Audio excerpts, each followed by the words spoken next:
This is the Chapter 3 test review. For number 1, it says construct a line parallel to line L that passes through point Q. So we want a parallel line. There's many methods to construct the parallel line. What I'm going to be showing is called the rhombus method.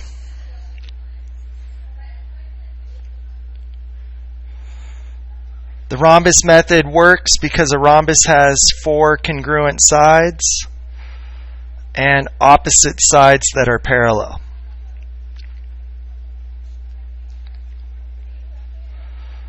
Okay, so since a line never ends, I'm going to extend line L and make it a bit longer.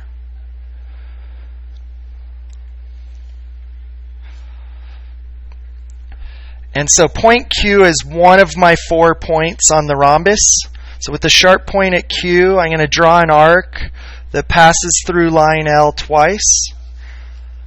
So it doesn't really matter how big of an arc it is as long as it passes through twice. Okay, I'm going to use one of those intersections and call it point A. So now I have 2 points on the rhombus, Q and A. And since a rhombus has 4 congruent sides, the distance between Q and A will be the same as the distance between A and B. So I'm going to put the sharp point at A, and I'm going to draw an arc that crosses line L. And on the arc, I'm going to put point B. It's just a coincidence that it was at the tip of the arrow. Okay, so now I've got 2 sides that are the length of AQ. Okay, and so from point B, I'm going to go that same distance. And so point C is going to land somewhere on that arc. From point Q, I'm going to go the same distance. And so this is point C. Now if I connect Q and C, I should get a line that's parallel to line AB, or line L.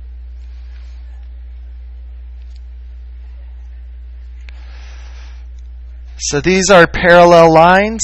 The reason why I know that they're parallel, the reason why I know that line L or line AB is parallel to line QC is because it's a rhombus. I'm going to show the rhombus. A, Q, B, and C. If you connect the 4 points, it will give you a rhombus. And since opposite sides of a rhombus are congruent, since opposite sides are parallel, we know that AB is parallel to QC. Okay, for number 2, construct a line perpendicular to line L that passes through Q. So the key word there is perpendicular. Okay, again, since lines do not end, we could extend line L. So I'm going to use my straight edge. I'm going to make line L longer.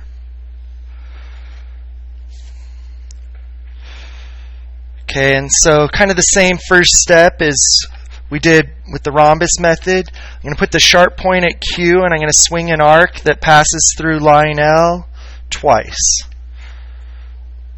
So this arc passes through line L twice. Okay, I'm going to label those 2 intersections A and B. And now to complete the construction, I'm going to bisect segment AB. So we learned to bisect a segment. You want to go more than halfway across the segment. So that's the entire length of the segment. I just want to be more than halfway across. Okay, and then I'm going to do since I already have the point above the line, I'm going to do an arc from A below the line and an arc from B below the line. You could also do arcs above the line. I'll call this point C. And now if I connect Q and C, I'm going to just draw a line through Q and C. This line is perpendicular to AB. Perpendicular means where AB intersects QC, it forms 4 90-degree angles. Okay, for problem number 3, construct a line perpendicular to line L. So again, we're looking for perpendicular that passes through point Q. Okay, this time point Q is actually on the line. So, like we've done before, since lines never end, I'm going to extend line L, make it longer. And now, we're going to go the same distance from point Q on both sides of Q. So it doesn't matter what that distance is. I'm going to go a certain distance to the right of point Q and the same distance to the left of point Q. And then I'm going to label these points A and B. And just like we did in the previous problem, we want to bisect segment AB. And to bisect a segment, you want to be more than halfway across. So that's not big enough. I want to be more than halfway across. From point A, I'm going to do two arcs, one above the segment and one below the segment. And with the same compass setting, I'm going to do two arcs from point B, one above the segment and one below the segment. And so I'm just going to connect this intersection, I'll call it C, to this intersection, I'll call it D. And then if I draw a line CD, it's perpendicular to line AB at point Q. Perpendicular meaning these four angles are 90 degrees. Okay, for problem number 4, it says find each angle. And the angle it's asking us to find is angle TUV. So if I trace over TUV, the angle it's asking me to find is this angle here, 9x minus 6. So the way I'm going to solve for angle TUV is I'm going to start with the two angles that were given to me. And since those angles are inside the parallel lines, they're called interior angles. And since they're on the same side of the transversal, they're called same side interior angles.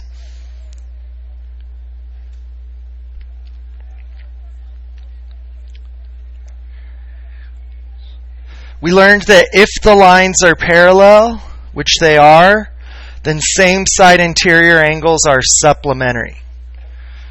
That's the same side interior angles theorem.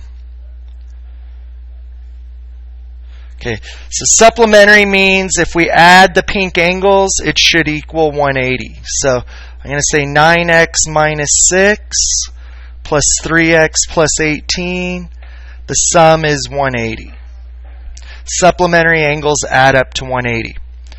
Next, I'm going to combine the like terms. 9x and 3x is 12x. Negative 6 and 18 is positive 12. From here, we could subtract 12 from each side. It's the subtraction property of equality. And then lastly, to solve for x, we could divide 168 by 12. I'm dividing both sides by 12. So we end up with x equals 14. You need to be careful. The question didn't ask us to solve for x. It's just going to help us find the measure of angle TUV. So to find the measure of angle TUV, I want to use that expression 9x minus 6. And I'm going to substitute a 14 in place of x. So to find the measure of angle TUV, I'm simply going to do 9 times 14, subtract 6. So I found the measure of angle TUV was 120. I always like to check my work, so I'm also going to find this angle, 3x plus 18. So 3 times 14 plus 18 is 60. And so it seems like everything's good because these same side interior angles are supplementary. Okay, for problem number 5, find each angle measure. So again, I'm going to trace over angle PQR. And so the angle I'm trying to find is this angle that says 15x. And what's going to help me find that angle are these two angles that I colored in pink. The pink angles, since they're inside the parallel lines, they're interior angles. Since they're on opposite sides of the transversal, they are alternate interior angles. So these are alternate interior angles.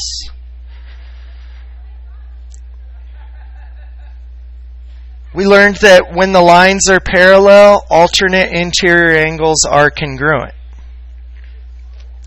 So to solve for x, we're going to set the pink expression equal to the other pink expression. So 15x equals 12x plus 17. We could subtract 12x from both sides. And we could divide both sides by 3. So you could leave your answer as a fraction, which would probably make it the easiest. Or I could make that a mixed number, 5 2/3, or a decimal value. I believe that the improper fraction will make this the easiest. Okay, if I'm solving for angle PQR, again, the expression for PQR is 15x, or 15 times x. And so if x is 17/3, I'm going to do 15 times 17/3. 15 is like 15 over 1. So I'm just going to plug this into my calculator. 15 times 17 over 3. Since 3 could go into 3 and 15, it's really like doing 5 times 17, which is 85. So the measure of angle PQR is 85 degrees. Again, even just using your calculator, it's a good idea to check your answer. So if I use 12x plus 17, 12 times 17 over 3, once I cross cancel, that's like 4 times 17, plus 17, that's like 5 times 17, would also be 85. Okay, and for problem number 6, find the measure of angle ABC. So if I trace over angle ABC, it's this angle with the expression 13x plus 4. Okay, if I highlight this angle in pink and this angle in pink, they're on the exterior of the parallel lines, and they're on opposite sides of the transversal. So those pink angles are alternate exterior angles.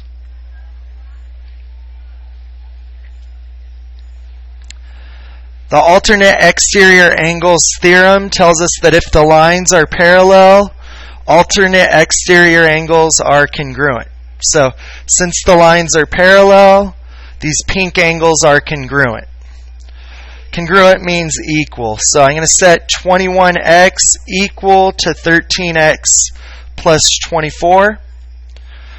We could subtract 13x from both sides. And then we could divide both sides by 8.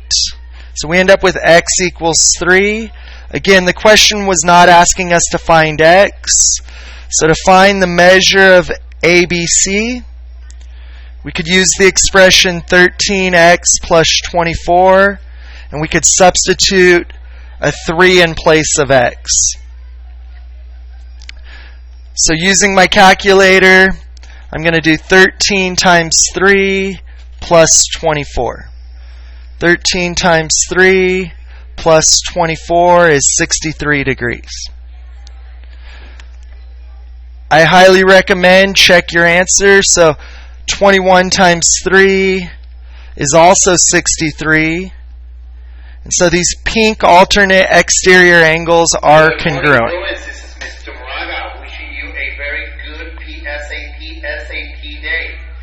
Bruins, if you want to eat something, please go to the cafeteria now. Cafeteria's been open for about 10 minutes now. Go get something to eat because today there'll be no nutrition. You'll have to wait till lunch. This is problem 7 on the test review. Okay, it says, given the diagram with 2 horizontal parallel lines and 2 transversals, justify each statement. So I highlighted the lines just to make everything seem clear. It says angle A is congruent to angle D. So if you're looking just at the yellow and pink lines, angle A and D are vertical angles. So the vertical angles theorem tells us that vertical angles are always congruent. Next it says the measure of angle G plus the measure of angle H equals 180 degrees. So G and H are adjacent angles that form a straight line. And so the linear pair theorem tells us that linear pairs are always supplementary. Angle A is congruent to angle E.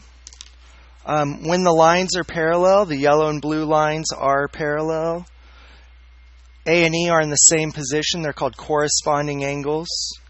So the corresponding angles theorem tells us that when the lines are parallel, corresponding angles are congruent. Okay, next it says A is congruent to angle 1. Okay, you could tell by looking that A and 1 are corresponding angles. They're in the same position relative to the pink, green, and yellow lines, but they're clearly not congruent. This one is much more obtuse. So the reason why they're not congruent, even though they're corresponding angles, is the pink and green lines are not parallel. So I'm just going to say not congruent. I'm going to say that this was false. Okay, for 5, it says angle B is congruent to angle G. So B and G are exterior angles on alternate sides of the transversal. Since the yellow and blue lines are parallel, this is true because alternate exterior angles theorem.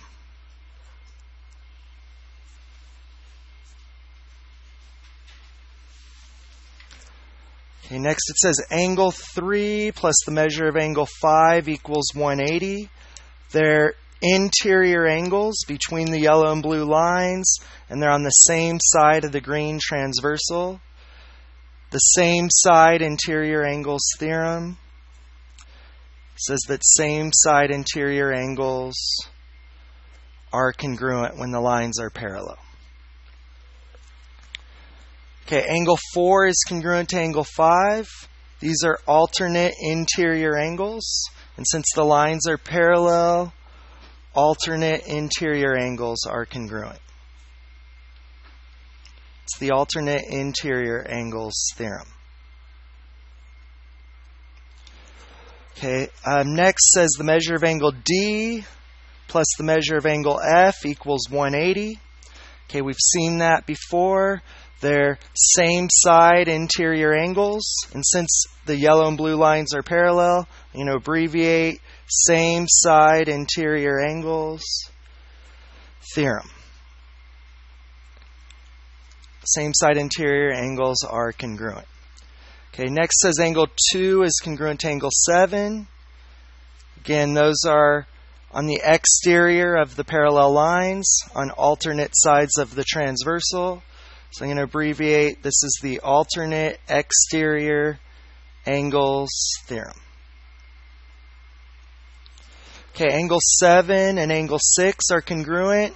The reasoning is vertical angles are always congruent. Vertical angles are non-adjacent angles formed by intersecting lines. So it's the vertical angles theorem. Okay, next it says that angle C is congruent to angle F. Again, interior angles on alternate sides of the transversal. So this is true because of the alternate interior angles theorem.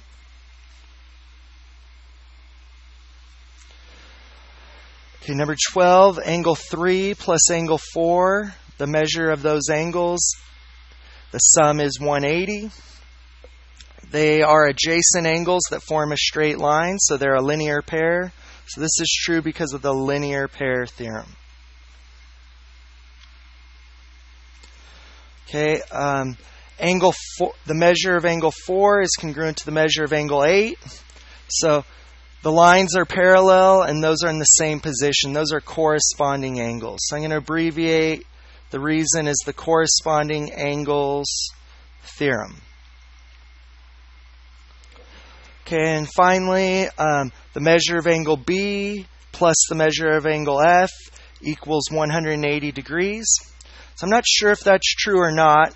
I do know that that B and F are corresponding angles. Okay, so they are corresponding angles. And if they were 90 degrees, it looks like that's a possibility, then they would have a sum of 180. So we know they are equal. Corresponding angles are congruent, but we cannot assume that they're supplementary. We cannot assume that each angle is 90 degrees.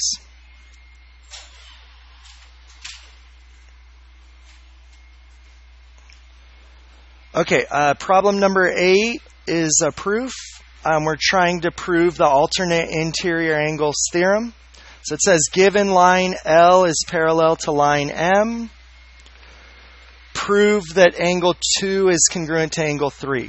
So angle 2 and angle 3 are alternate interior angles. And so it's asking us to prove that this theorem actually is true, that if the lines are parallel, alternate interior angles are congruent. So a lot of times with a proof, you're going to start with what's given. So in this case, it says given line L is parallel to line M. So the reason is given. And we're going to try and prove that those pink angles are congruent by using other things we know, other things that we've learned. Okay, so it says that angle 1 is congruent to angle 2. I'm going to highlight each of those in yellow. Okay, and the reason that angle 1 and 2 are congruent is because they're vertical angles. So reason 2 is going to be vertical angles are congruent, or vertical angles theorem. Okay, for statement 3, it says that angle 1 is congruent to angle 3. I'm going to highlight them in blue. Okay, they are corresponding angles. And since the lines are parallel, I said earlier that line L is parallel to line M.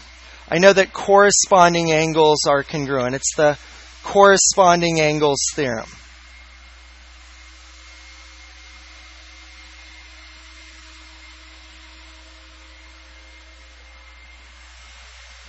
Okay, there's a theorem that says that if something's equal to two different things, that those things are equal to each other. Right now we know that angle 1 is congruent to both 2 and 3. So angle 2 is congruent to angle 3. That's called the transitive property. If something's congruent to two different things, those things are congruent to one another. You could also use substitution for this step, but angle 1 is congruent to 2, and angle 1 is congruent to 3, so 2 and 3 are congruent to each other. Okay, and problem 9, we're trying to prove the alternate exterior angles converse. What that says is that if alternate exterior angles are congruent, then the lines are parallel. So we're going to try and prove that that's true. It's very normal to start with the given. So in this case, angle 1 is congruent to angle 8 was given. So I'm just going to highlight those in pink. So that was given that 1 and 8 were congruent. Okay, next it says angle 1 is congruent to angle 2. I'm going to highlight those in yellow. Okay, the reason why 1's congruent to 2 is those are vertical angles. And so you could say vertical angles are congruent, or vertical angles theorem. Okay, so now I have angle 1 is congruent to two different things, angle 2 and 8. So therefore angle 2 and 8 are congruent to each other. They are corresponding angles, but since we haven't proven line J parallel to line K, I wouldn't want to use corresponding angles theorem quite yet. So I'm going to say that it's transitive property. Since angle 1 is congruent to two different things, those things are congruent to one another. Okay, and then to finish this proof, the converse says that If corresponding angles are congruent, then the lines are parallel. So angle 2 and angle 8 are corresponding angles. And since the blue angles are congruent, it proves that line J is parallel to line K by the corresponding angles converse.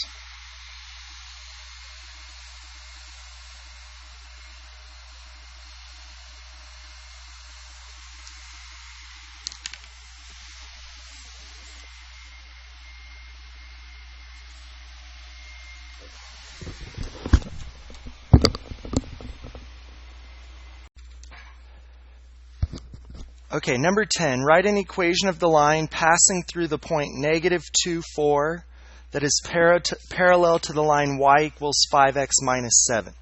So I'm just going to start by putting the point at -2, 4. And I'm going to graph the line y equals 5x minus 7. Remember slope-intercept form? In this line, the y-intercept is -7. And the slope is 5, or as a fraction, 5 over 1. So if I graph the y-intercept, -7, just be slightly off this graph, and then I apply the slope of 5, that would mean go up 5, 1, 2, 3, 4, 5, and right 1. And I apply that slope one more time, up 1, 2, 3, 4, 5, right 1. Okay, this would be the line y equals 5x minus 7. Okay, and so what we're asked to do is write an equation of the line that passes through this point, -2, 4, that's parallel to this line.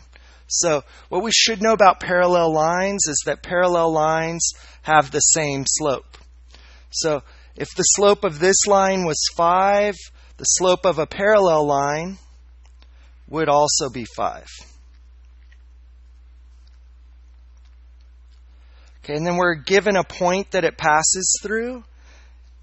So this is a slope. We also know that it passes through the point -2, 4. And so I'm going to use, since I have a point and a slope, I'm going to be using point-slope form. Point-slope form is y minus y1 equals the slope times x minus x1. And so in this point, that's x1 and y1. So it's y minus this y coordinate equals the slope times x minus this x coordinate. And then whenever you have a negative and a negative, subtract a negative, that's like subtraction's like adding the opposite. So subtracting -2 is like adding 2. Okay, so this is point-slope form. And then to write the equation in slope-intercept form, I'm just going to use the distributive property. 5 times the quantity x plus 2, so 5 times x plus 5 times 2. Okay, and the last step to get slope-intercept form would just be add 4 to both sides. I'm going to add 4 here and here. So in slope-intercept form, the equation would be y equals 5x plus 14. So I'm not going to be able to graph it. The y-intercept of 14 just comes up too high up here. But the line would be parallel to this line here. Okay, number 11, write an equation of a line passing through the point 6, 1 that is perpendicular to the line 3x plus y equals 9. So I do know that perpendicular lines have slopes that are opposite reciprocals.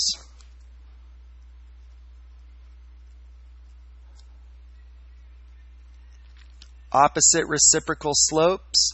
In other words, if you multiply the slopes, the product is -1. So first thing I'm going to do is I'm going to solve for y in the original equation.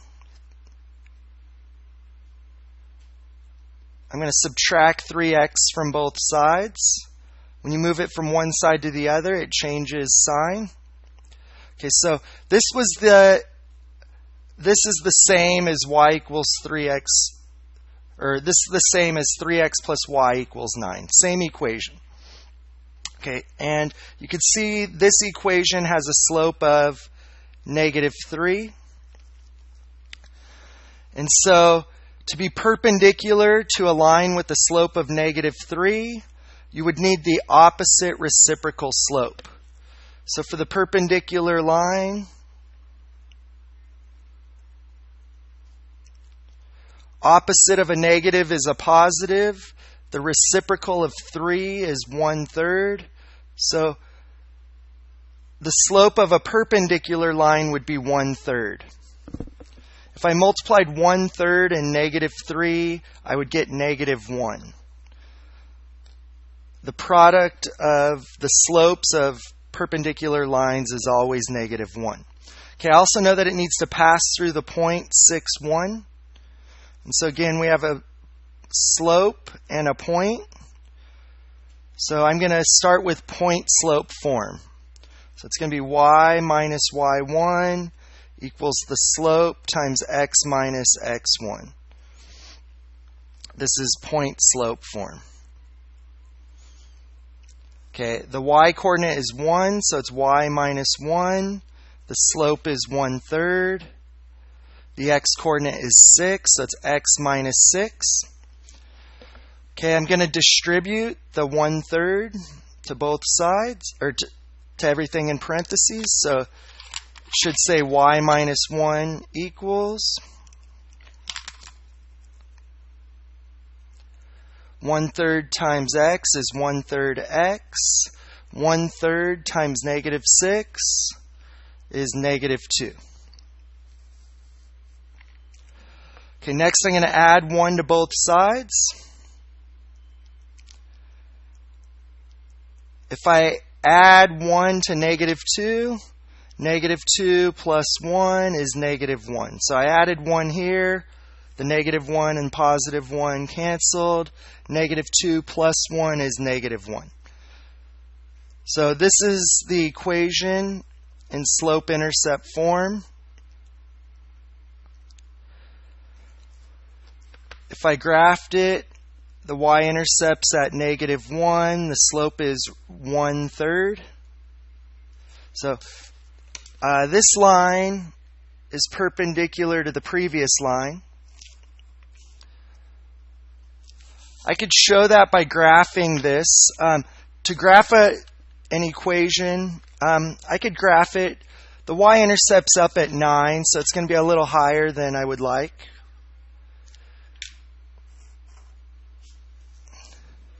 So 7 would be approximately right here, maybe 8 and 9. So the y-intercept's up at 9. The slope's -3, meaning if you go down 1, 2, 3 and right 1, down 3, right 1, these lines would be perpendicular, meaning they cross at 90-degree angles.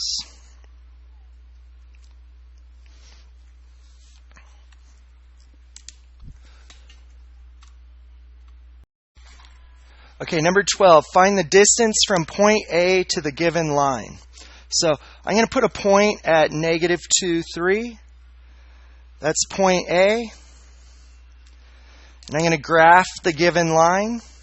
So the y-intercept is 1 and the slope is 1/2. It's written in slope-intercept form. It's written in the form y equals mx plus b.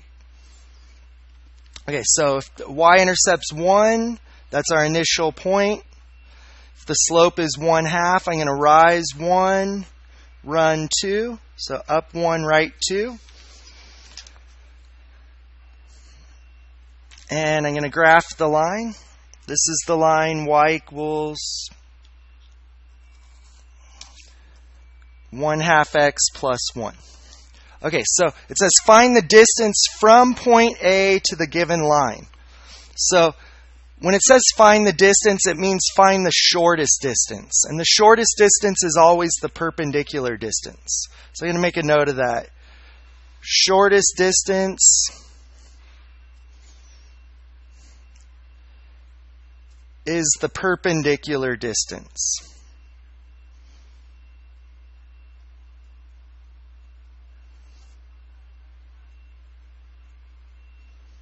So I want to start by finding a line that's perpendicular to the blue line.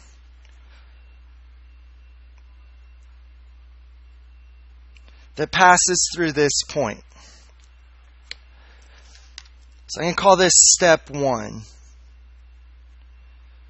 And what I'm finding is the perpendicular line.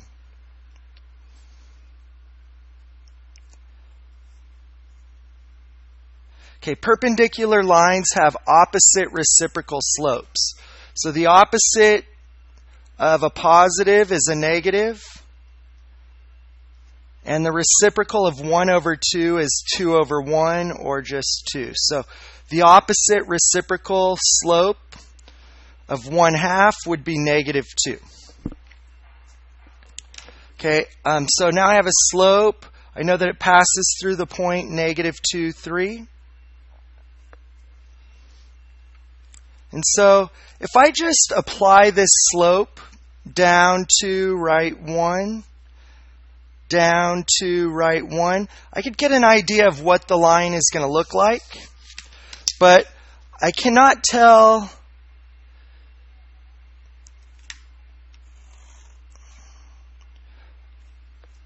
I actually do have the y-intercept here. It looks like the y-intercept is positive or negative 1.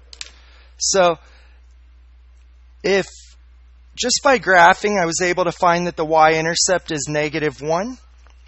And so I could write this equation in slope-intercept form. Y equals negative 2x minus 1. The slope is always in front of x. And the y-intercept is always the constant after x. So this red line is y equals negative 2x minus 1. Okay, in order to find the distance from point A to the line, I need to find the coordinates of this point. I'll call it point B. And unfortunately, it's not on grid lines. So to find the distance between A and B, I need to find the ordered pair for point B. So I'm going to do what's called solving the system of equations. So step 2, we're going to try and find where these two lines intersect. So I'm going to say find the intersection of the two lines.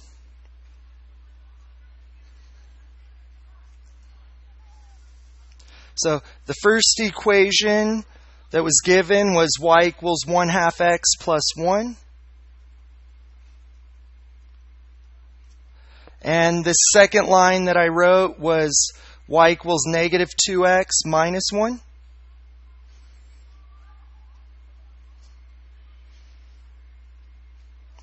And now I want to solve this system. I could solve by substitution. I could solve by elimination. There's many different ways to solve it. So what I'm going to do is I'm going to take equation 1 and I'm going to multiply by 4. Okay, the reason why I chose to multiply equation 1 by 4 is I'm trying to eliminate x. So I'm going to multiply equation 1 by 4. I'm going to keep equation 2 the same.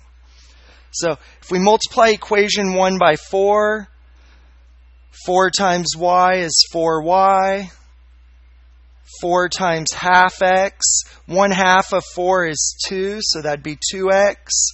And 4 times 1 is 4. So this is equation 1 where we multiplied everything by 4.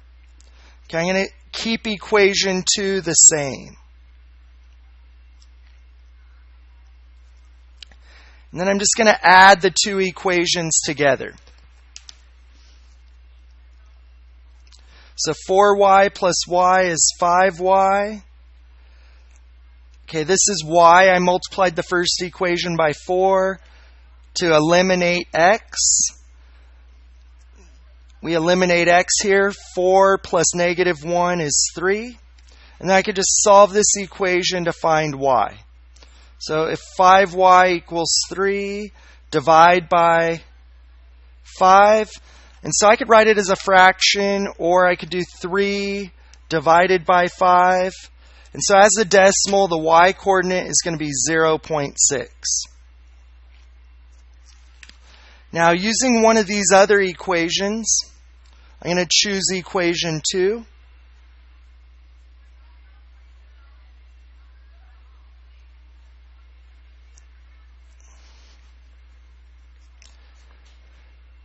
So equation 2 was y equals negative 2x minus 1. I'm going to replace x with 0.6 and solve for x. So I'm just adding 1 to both sides. And then if you divide by negative 2, it would be 1.6 divided by negative 2. And x equals negative 0.8. So here's our point B. Point B is located at negative 0.8, comma 0.6. This point is left 0.8, up 0.6. Okay, and then finally, to find the distance between point A and B, I'm going to use the distance formula.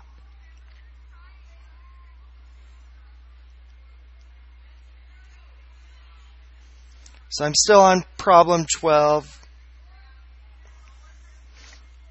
So to find the distance between point A, which was negative 2, 3, and point B, which was negative 0.8, 0.6, I'm going to substitute into the distance formula. So the distance formula was x2 minus x1 squared plus y2 minus y1 squared. And so it's x subtract x, negative 0.8 subtract negative 2 squared, plus y subtract y, 0.6 subtract 3 squared. I'm going to use my calculator. Negative 0.8 subtract negative 2 is 1.2.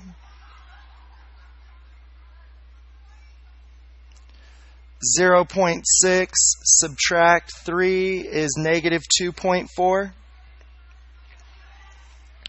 Okay, 1.2 squared is 1.44. Negative 2.4 squared is 5.76. And 1.44 plus 5.76 is 7.2.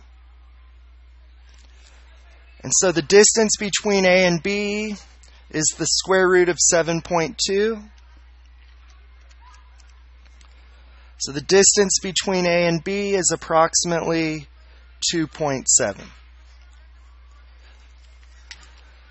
Okay, lastly, problem number 13. Which lines are parallel? So parallel lines have the same slope. Parallel lines are lines that have the same slope. Whereas perpendicular lines, the slopes are opposite reciprocals.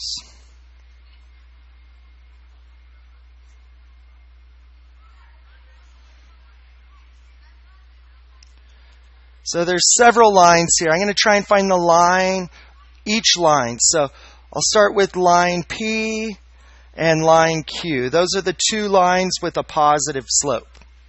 So if I start with line P,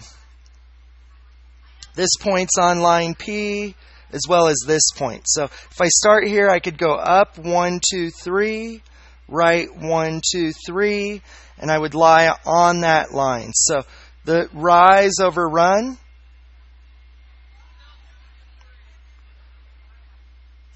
between 2 points on line P is rise 3, run 3. And 3 divided by 3 is 1. So the slope of line P is 1. If I look at line Q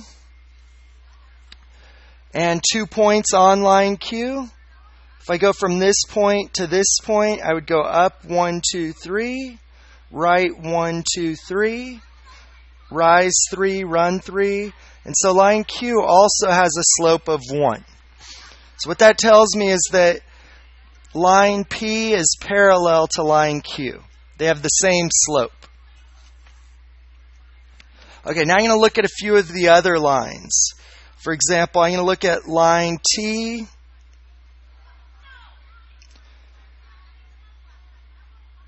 and line S and line R. And I'm going to use rise over run to calculate the slope. So if I'm looking at line T, I could say go down 1, 2, 3, right 1, 2, 3, 4. Let me check that again. It's down 1, 2, 3, 1, 2, 3, 4. Good. So line T is down 3, right 4. Okay, for line S, if I start up at this point, I would go down 1, 2, 3, right 1, 2, 3. So down 3, right 3. Could simplify. Negative 3 divided by positive 3 is negative 1. This one had a slope of negative 3/4. Okay, and then for line R, if I start up here at negative 2, 4, try and get down here to 2, 1, I'm going to go down 1, 2, 3. Right 1, 2, 3, 4. So down 3, right 4. Okay, you can see that line T and line R have the same slope. So lines with the same slope are parallel. Okay, and then we also learned that if lines have opposite reciprocal slopes, so 1 is the opposite reciprocal of negative 1. So line P and S are perpendicular. They have opposite reciprocal slopes. Also, line Q and S are perpendicular. They too have opposite reciprocal slopes. So that is it for the Chapter 3 test review.